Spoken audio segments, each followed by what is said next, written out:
Salam à tous et je suis très heureux de vous retrouver pour une nouvelle vidéo. Le 16 mars, Walid Regragui devrait annoncer sa liste pour les matchs amicaux contre le Pérou et le Brésil. Et donc aujourd'hui, on va un petit peu se projeter vis-à-vis de cette liste-là parce que je vais te présenter plusieurs joueurs, notamment qui sont jeunes et qui sont des pépites actuellement, qui pourraient totalement justement figurer un petit peu dans cette liste. Comme d'habitude, avant que je commence avec cette vidéo, si ce n'est pas fait, je t'invite franchement à t'abonner, à liker et à commenter cette vidéo. Voilà, ça m'aide tout simplement pour que la vidéo soit mieux référencée et en tout cas, je remercie tous ceux qui le feront. Tout d'abord, concernant les joueurs qui pourraient être convoqués par Walid Regragui le 16 mars pour le prochain rassemblement de notre équipe nationale, nous allons nous intéresser en premier à Ilyes Ousni. Oui, je sais, c'est assez fou, il a seulement 17 ans, mais c'est un joueur qui a toutes ses chances justement de se faire convoquer lors du prochain rassemblement de notre équipe nationale avec Walid Regragui, notamment parce qu'il a effectué ses débuts en Ligue 1 avec les A du PSG. Bon, il n'est pas toujours convoqué, mais ça n'empêche pas que petit à petit, il peut commencer à créer un petit peu sa place du côté du PSG. Le PSG est conscient que c'est un joueur d'avenir,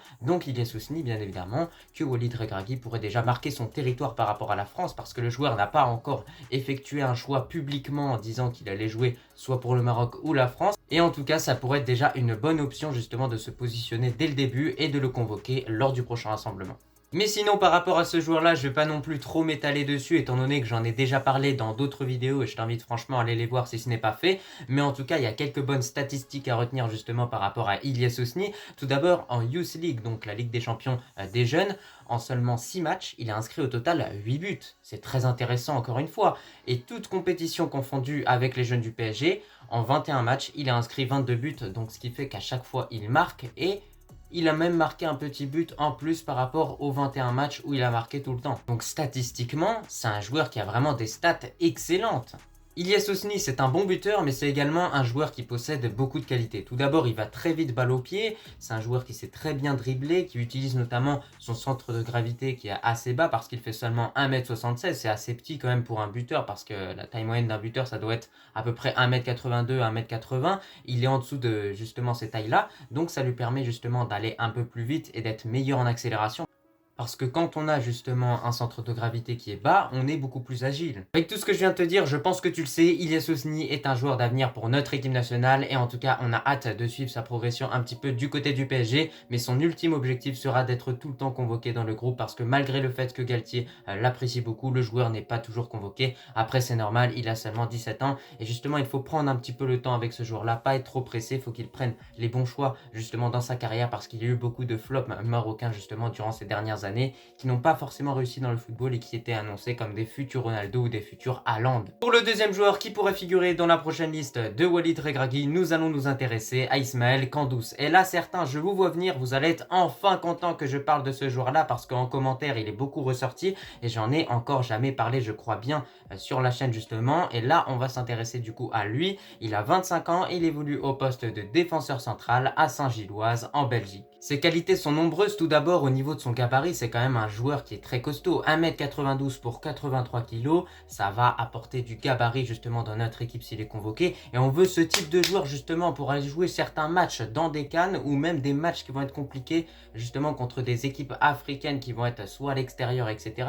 C'est des joueurs qui sont vraiment rudes et qui sont très durs au niveau des duels et je pense que un joueur comme Ismaël Kandous peut vraiment faire du bien justement à notre équipe nationale au niveau de tout cela. Et pour l'instant, du côté de Saint-Gilloise, Ismaël Kandous réalise vraiment une très bonne saison, étant donné que tout d'abord le joueur est tout le temps titulaire avec l'équipe, c'est-à-dire qu'il s'est imposé en tant que titulaire indiscutable dans cette équipe. En plus de ça, son club est classé deuxième du championnat belge, donc quoi demander de plus? C'est un joueur qui est bon en interception, mais surtout ce que j'ai remarqué avec ce joueur-là justement en regardant quelques compilations avant de vous faire cette vidéo, c'est qu'on a un joueur qui est toujours le premier sur les ballons face à ses adversaires. Il a également une bonne capacité d'anticipation et surtout c'est vraiment un joueur qui est très bon en tacle. Donc tu l'as vu avec toutes les qualités que je t'ai vraiment énoncées, on a un défenseur qui est très complet, on a un défenseur qui est excellent. Donc pourquoi pas vraiment lors du prochain rassemblement taper fort du point et convoquer directement Ismaël Kandous. Je pense qu'il le mérite, hein. C'est vraiment un joueur qui va tout donner pour le maillot très clairement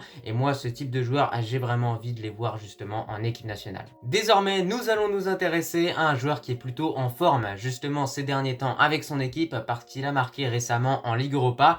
c'est Amin Adli. Alors par rapport à sa nationalité, on ne connaît toujours pas son choix, mais il y a des discussions en interne qui se font peut-être avec notre équipe nationale ou peut-être avec l'équipe de France. Justement, nous, on n'en sait rien parce qu'on nous cache beaucoup de choses et c'est totalement logique. Donc ce joueur-là pourrait très bien être convoqué le 16 mars avec Walid Regragui. Qu'est-ce qu'on en sait justement par rapport à tout cela? Amin Adli a 22 ans et évolue du côté du Bayer Leverkusen au poste d'attaquant. Alors on va pas s'intéresser à ses statistiques cette saison parce qu'elles sont vraiment pas fantastiques de façon générale, mais c'est un petit peu justement à l'image de son équipe qui a vraiment du mal justement cette saison en Bundesliga et même un petit peu dans les autres compétitions. Ce qui est plutôt intéressant avec ce joueur-là, c'est qu'il a de la vitesse, de la percussion et du dribble, mais également de la polyvalence. C'est un joueur qui est capable de jouer attaquant gauche, attaquant droit ou même buteur en tant que faux numéro 9 ou pourquoi pas milieu offensif. On sait toujours pas s'il va choisir la France ou bien le Maroc, mais en tout cas pour l'instant il évolue avec les espoirs de la France. En tout cas Amin Adli, je pense que c'est un joueur qui peut nous être utile, notamment pour ajouter un petit peu de concurrence dans notre équipe nationale parce qu'il sera en concurrence avec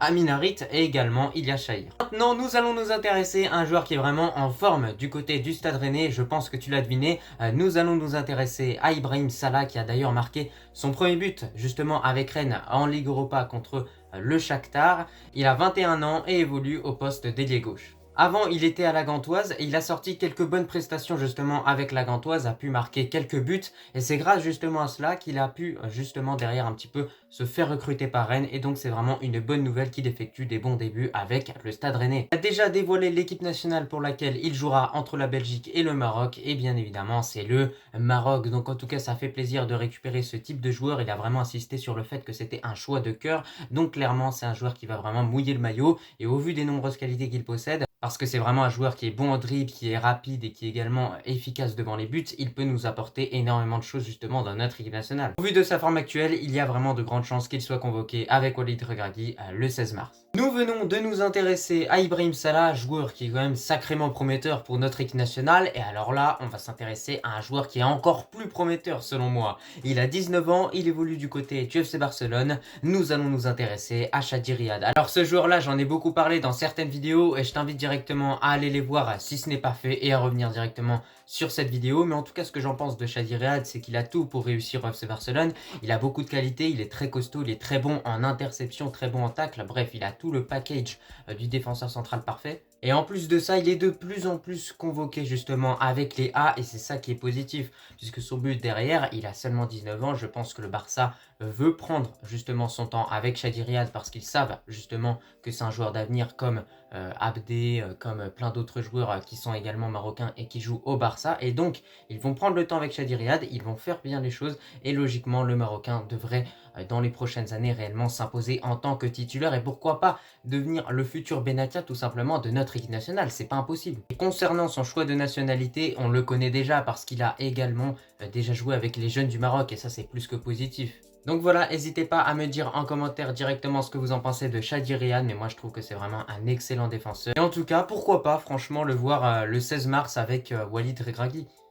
Pour terminer avec cette vidéo, nous allons nous intéresser à Benjamin Bouchouari. Il évolue du côté de Saint-Etienne au poste de milieu de terrain et il semble s'être imposé en tant que titulaire indiscutable. C'est également un joueur d'avenir dans cette équipe de Saint-Etienne. Il fait 1m65 donc c'est plutôt un petit gabarit et c'est surtout un joueur qui a un centre de gravité plutôt bas. Il a déjà effectué son choix au niveau de la nationalité pour laquelle il jouera dans les années à venir étant donné qu'il a déjà joué avec les jeunes du Maroc et justement son choix devait se faire entre la Belgique et le Maroc. Il a choisi le Maroc sans hésiter.